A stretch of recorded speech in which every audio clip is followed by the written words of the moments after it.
has about $1 billion of its original CARES Act money left to spend, but can only use it on specific items, such as personal protection equipment and small business grants. Wolf says Pennsylvania is facing its own tax revenue shortfalls, but can't use any of the initial funding to make up the difference. That really requires a next round of CARES Act funding. Else, all of us are going to be looking, scrambling to find ways to plug that deficit. Congress initially approved $2.2 trillion worth of emergency funds in March. The U.S. House approved another $3 trillion package in May, but the Senate has yet to vote on it. In its absence, President Donald Trump approved giving unemployed workers an extra $300 a week last month.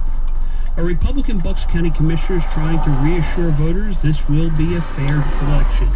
James Giralamo issued a statement Friday today saying whether you vote at the polls or use mail-in voting, your vote will be counted and the voting process will be safe and secure. He says many states have been using mail-in voting for years with little or no problems and hardly any incidents of voting fraud. Giralamo, who is the only Republican on the county commission so recently, said he was also in the state legislature. He had voting by mail that's been approved by a bipartisan majority in Harrisburg. He says the statement comes as President Trump continues to portray mail-in voting as ripe for fraud, and the GOP has filed suits in multiple states to restrict or stop mail-in ballots. Philadelphia Department of Public Health today announced 76 new cases of COVID-19. That brings the number of confirmed cases in the city to just over 36,000. The Camden County Department of Health announced 31 additional cases of COVID-19 in Camden County. That brings the aggregate number of confirmed cases there to just over 10,000. Support for NPR comes from Atlassian, makers of collaboration software like Jira and Trello. 83% of Fortune 500 companies use Atlassian to help teams stay agile, aligned, and connected. Learn more at Atlassian.com. This is WHYY.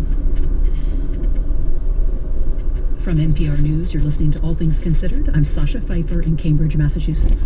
And I'm Audie Cornish in Washington. For months, the family and friends of Breonna Taylor have been telling the public to say her name, to remember the black woman killed in a police raid on her home in Louisville, Kentucky. Today, another refrain has emerged. Release the transcripts after a grand jury declined to charge an officer with shooting Breonna Taylor. Protesters are now demanding evidence for this decision to see just what the Kentucky Attorney General argued to the grand jury. One person calling for the release of court transcripts is Kentucky Governor Andy Beshear, the Democrat. Earlier today, we asked him if he believes the grand jury was misled.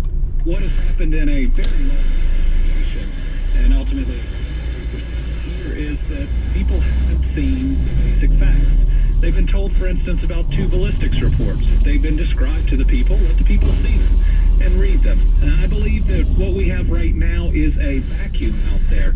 And oftentimes when there's a vacuum of information, your emotions, your frustrations, and others can fill that vacuum. Let's give people the basic information, the facts, and the truth, and trust them with it.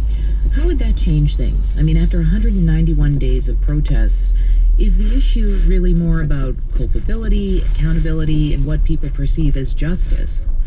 Well, I believe in the specific incident that people want to see and be able to judge the facts